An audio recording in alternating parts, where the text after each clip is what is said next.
Okay, so I'm going to sit right down here in front of the camera, and I'm going to move this camera around quite a bit so you guys can get different views of this. But what I want to show you first is, I want to show you, using bank line, kind of what we're looking to do here, so you might get a quicker understanding. So I'm going to take a piece of this bank line, it's just a few inches long, and I'm going to cut it off.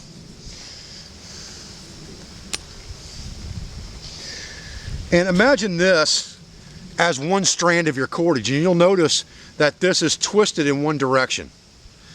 That's what you want to do with your single strands. You want them twisted in one direction. If we double this over like this and we look at it, we can see that you have both of them twisting in the same direction. This one's twisting this way, and this one is twisting this way. That's what we're going to want for our pieces. So we want them twisted one direction, the same direction, both of our tags. But we have to do that and then reverse twist it at the same time. So what will happen in effect is we'll twist one in our finger this way, and then we will turn it over the next piece in the opposite direction. So if we're twisting, if this twist is going away from us, then we're going to twist the cordage away, and then the whole thing back toward us. Then we'll grab the other one and we'll go away and back toward us. And I'm trying to do this opposite in the camera here so you can see it better. Away from us, and then both bundles get twisted toward us. And this is not a very tight piece of cordage, but it's serving the purpose for the demonstration. So both bundles are twisted the same direction. So we're going to grab the bottom one and twist it away, and then twist both bundles back toward us.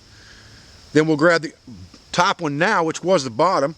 We'll twist it again away, and we can trap the whole thing and turn it if we want to, toward us, just like that. Or we can just trap both bundles and turn them with our finger like that.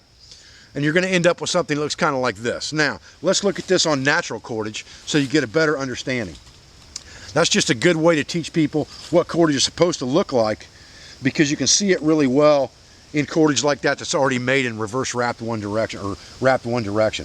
So let's grab out a piece of this material that's sitting in here wet. Let's see what we got here. And if we've got this process halfway right, it shouldn't be too bad. Again, I'm going to try to use bigger pieces so that you can see it a little bit better. But I would take these and split them down even further if I could, like this, so that I could make a smaller diameter cordage most of the time, especially if I were trying to make fishing line or something like this. So what you're going to have to do with this is you're going to have to do essentially the same thing. You're going to have to twist this one line one direction.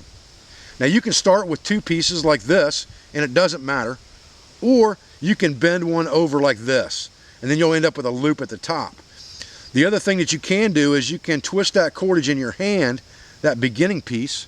You can twist it like this in one direction and get it into a tight twist until it doubles up on itself.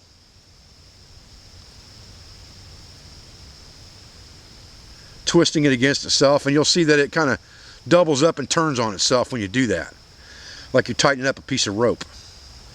And it's much better to process this stuff wet than dry. Now you can see how I've got that twisted down now into a fiber, and when I turn it, it wants to turn on itself. That's where you would take that and turn it over, and this would be where you'd make your cordage. And what you want to start out with is one piece shorter than the other piece. So this one's a little bit off as far as that goes. So I'll just go ahead and twist this down, and you could do this part of it. If you're twisting this whole thing away from you like I am, you could do this on your leg very easily. You could just take that piece of cordage and you could run it across your leg to twist it down. Just make sure it's good and wet, stays good and wet. Twist it on your leg like this to turn that fiber down. And now what you've really created is you've created one side basically of that bank line. So now you have one side of this bank line that we looked at a minute ago, everything being twisted one way.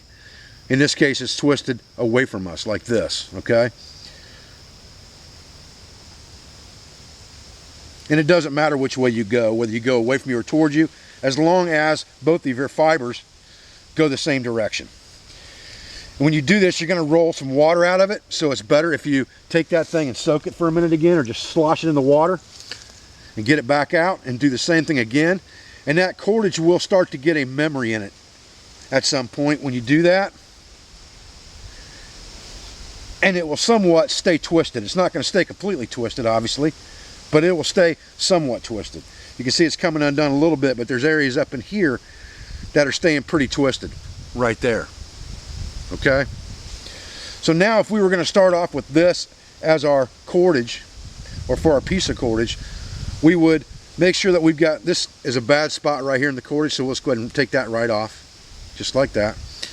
I would take it somewhere out in here and turn it on itself, just like that, until it started to turn and twist. Do you see that? When I turned that thing against itself as tight as I could get it and gave it some slack in the middle, it automatically wants to become cordage. It's trying to twist on itself the opposite direction. And what you're going to do at that point is you're going to do exactly that. You're going to trap that loop. Both of these are twisted away, so you're going to twist the top one away from you, trap the bottom one and turn it over toward you. So you're going away with the top fiber, trapping the bundle, and turning the whole thing back toward you. Now the bottom becomes the top, and you just start the process over again, just like this. And you're just going to move your thumb up as you go. Now let me get that camera kind of over the shoulder so you guys can look at this just a little bit closer. Okay, so now looking at what we had here, this is what we're starting to get. And again, we've got both of these fibers are twisted away from us, like this. So we're twisting away, trapping the bottom bundle and turning it to the top. So now the lower bundle becomes the top, and you can see that's our longer tail that's become the top. We'll twist that one with our fingers, trap the whole thing and turn that back toward us. Now the short one's on the top. Twist that top cordage away, twist the whole bundle toward us. Now the long one's on the top. We'll twist it away and then toward us. Now, this is a really short piece of cordage right here. We're already ready to make a splice in here, and that's okay. I wouldn't do this if I were trying to make a good strong piece of cordage out of this. I wouldn't want to splice that close to the beginning, but I can show you how to make a splice with this example now very easily. So what we're going to do is we're going to set that one in the water for a minute and let it soak while we get our splicing piece ready to go. So let's grab something out of here that is suitable in diameter and length, basically, to what we just had. And we'll use this piece right here. And I'm just going to scrape it with my thumbnail to get any excess off of it now that's on there that I don't want. And then I'm going to remember that we twisted the initial bundle away. So now I'm going to try to get it twisting first in my fingers, because it won't roll on my pants very well unless I do that. Once I do that, then it'll start to roll on my pants a little better. This will also help you to get those fibers separated a little bit better in your cordage. Keep your fingers wet, keep the cordage wet, and start to twist it down. And again, it's not necessary to do this to every piece of cordage that you're going to use as far as inside your cordage. You don't have to twist every one of them down first, but it helps to get the first few inches twisted for sure. The rest of it you can twist as you go. And if that bark's pretty sappy, or that inner fibers are pretty sappy, they're going to be a little bit slippery too in your hands, because they're going to be a little bit slimy. But you can see we've got that twisted pretty good right there to where it's trying to bind on itself again. And then I'll just roll that a little bit on my pants just to get that first few inches. And I'm holding that end when I do that to twist that down, and I get those first few inches twisted pretty good, so it's holding a little bit of twist memory, just like that. Now what I'm going to do is I'm going to soak this. I'm going to put it back in the water, and I'm going to grab my piece and I'll lay it right here, and I'll get the piece that we were working on out, which is right here. And again, this is a very small diameter cordage, guys, but I think you can see it. Now what we want to do is we want to make this our long end now and this our shorter end with our splice. So what we're going to do is we're going to take, normally what we do is we have about 1 inch tag in both directions. So I would lay another piece in here just like this, and then I would try to make this piece right here, that was the longer piece that we just added in, one piece of cordage with this one by twisting it as one piece like this. That is the normal way to splice cordage. A really good thing that you can do to make your cordage a little bit stronger is take and make a V with that area that you just twisted down, with the short end going down on your long end of cordage and your long end going down on your short end, and treat that as one piece at that point. Back up just a little bit, pinch it in with your fingers just like that. All right, match them up so your short end's here and your long end's here, and then start twisting that down as if those were each one piece of cordage now instead of two. And what you're going to find out is you might get a little bit of a hump where that splice is at. That's okay. It's just because the fibers are a little thicker right there. So now what I've done is I've created my short end has now become my long end, and my long end has now become my short end. And I'm just repeating that process of twisting the bundle away from me, and then back toward me. Away from me and back toward me. Away from me and back toward me. The top bundle goes away from me and the whole thing goes back toward me. The top bundle goes away and I twist the entire bundle back toward me and away. And this is where my splice is now. Now my splice is right here on this piece of cordage, and I have extended the length of my cordage by doing that. And when I get down to the end of this one, I'll have to put another splice in that's longer than this tail. And I just continue to do that, and I always try to keep my fingers pretty damp when I'm doing this. And you can either put them in your mouth to do that, or you can do it like this. Let me back this camera out just a little bit now. Okay. Now, I'm going to turn sideways a little bit here so you can see the process a little bit more. Now this is my spliced cordages in here right now, and I'm turning the top bundle away and then trapping and twisting the whole thing toward me so that now the other end's at the top, just like this. And I twist this hand as well. When I come back over, I twist this hand as well. That just makes tighter cordage. And you can see how tight that cordage is. That's a nice, tight, small diameter cordage right there. You could use this diameter cordage easy enough for a fishing leader or something to that effect. You could not use this for a bow drill. You'd have to have something bigger in diameter. The other thing that you can do with cordage like this to kind of make it stronger, well, definitely make it stronger, if you were trying to make a bow drill cordage with this, a bow drill cord with this, you'd really want this to be strong. And what I would recommend that you did for that would be to make a couple pieces that were this diameter, about 4 feet long, and then treat it just like a piece of bank line and take two of them and make reverse wrap cordage out of it again by doing the opposite. This is tortoise, tortoise, so we go tortoise and away, tortoise and away. And that would make reverse wrap 2-ply cordage out of your bank line that is going to be stronger than the 1 single ply. And I do that a lot when I'm making a bow drill fire with this stuff. But if you do natural cordage, it will make that natural cordage a lot stronger as well. Now that stuff's starting to dry out a little bit. So I'm going to wet it down. It doesn't matter that I've put that thing down and picked it up. I can spread it back out and see exactly where I'm at, because I'm almost at the end of my spliced material now. Okay.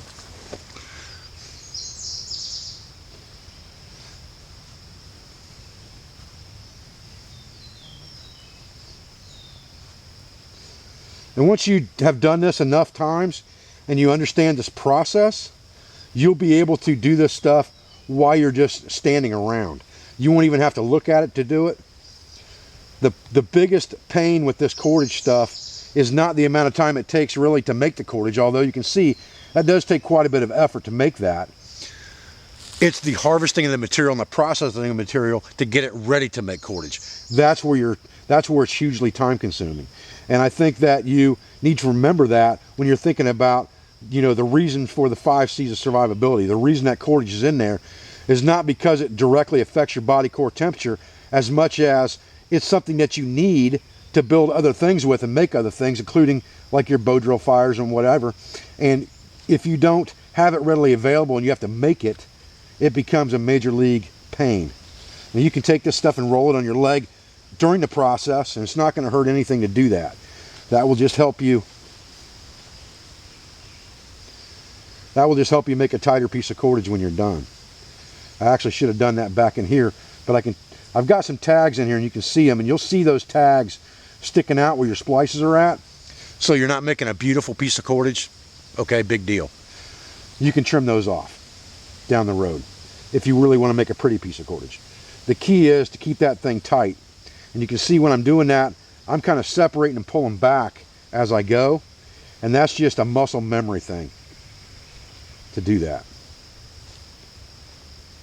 Now my cordage is going to get thinner down here because I don't have that spliced material in there. So I don't have the thickness that I have up here where I put an immediate splice in it. Now it's going to get really thin down in here. And that would make a good fishing leader type situation because it's thicker at the top where you need that strength, thinner at the bottom where you're trying to fool the fish. And if you start to get fibers coming off of your cordage while you're doing that, just pull them off. It's no big deal. And like I said, you can keep rolling that stuff on your leg, but you got to keep it wet. The key to cordage, really, the real true key to cordage is, if you're really trying to make nice, tight, good, solid cordage, you got to keep it wet. I can't stress that enough to people about cordage. You want that stuff to be wet because you're going to get a good fine. You can see how fine that fiber is right now. I mean, that's like fishing line stuff right there.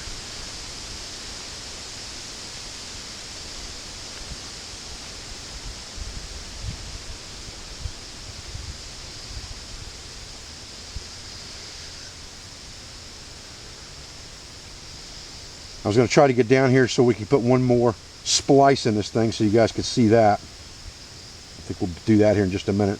We should be down there, and then we'll get the camera back on and make one more splice in here. Okay, we're about to the point where we need to put another splice in here, and my cordage is drying out on me again. So I'm going to wet it down some. Now, if we're trying to keep this cordage the same diameter, in other words, we want this nice thin diameter cordage that we've got going on right here below our splice, then we're going to have to do something about the diameter of our cordage, and that means we're going to have to split off some of it. And we can do that with our thumb, just stripping some of the fibers out of it. And you can see when I do that, you can see these fibers coming out. That's going to reduce the thickness of that cordage where my splice is. And you only need to do it really on the one side, unless you are going to do that double over splice like I showed you. Then you might want to do it on both sides. Just a little bit, and you can see those fibers collecting on my nail there. That's really all you need to do. And then just make sure that your cordage that you're splicing in there is fairly thin as well. So let's search around here and find us a piece of material we can splice in there. Now here's a piece that's not processed all the way out yet. So what we'll do is we'll take it right here at this fork, and we'll split it down as best we can. We'll try to get it pretty much in the middle.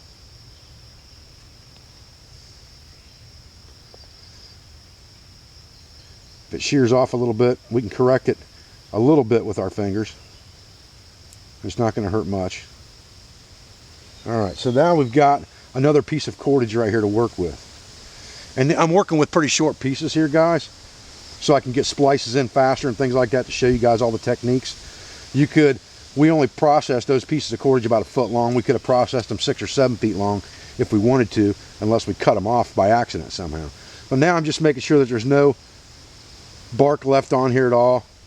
You can see some of those fibers are stripping off under my fingernails. This is all nice and wet. Now, the same thing, I've got to process this cordage a little bit, at least the first few inches of it. And I want to take the thinnest part of that to do that, because that's where my splice is going to be. And if I don't want to increase the diameter of my cordage, that's what I've got to work with. That's what I've got to do. I've got to get a really thin piece in there. So again, I'll set this one off to the side while I start to process this one. Now we're getting there. Okay, so now we've got the first few inches of this rolling. This is what we want to use for our splice. And I'm going to get a really close-up view of this splice for you guys. At least I'm going to try to this time. Okay guys, I'll do my best to keep this in the camera. So again, I've got a longer piece and it's going to go where our short piece is at, here on the top. So I'm going to overlap that and put a V in it. Now that's the way I showed you before. If I didn't want to do that, I could just overlap it like this, and once I splice it in, I can cut that tag off later. But putting a V in this thing and making that one solid piece right there all the way down really gives you a good solid splice. In my opinion, it gives you a better splice. Whoop, I just lost it actually. Gives you a better splice.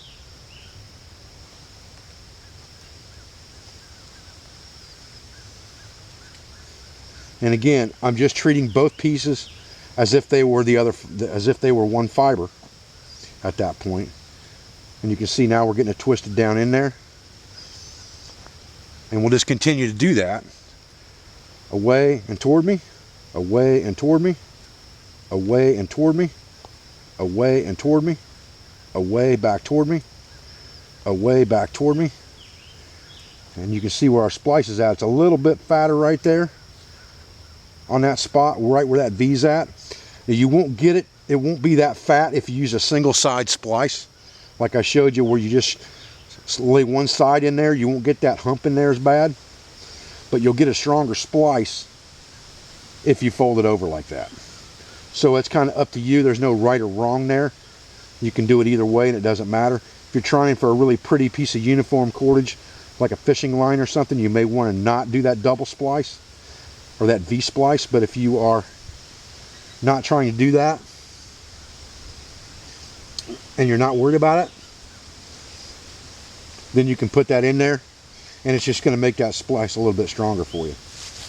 Okay, so I'm going to continue with this now that I'm past my splice. I'm going to go ahead and continue with this, wet it down a little bit, get it twisting good. And I'm going to continue with this at the speed that I would normally do cordage.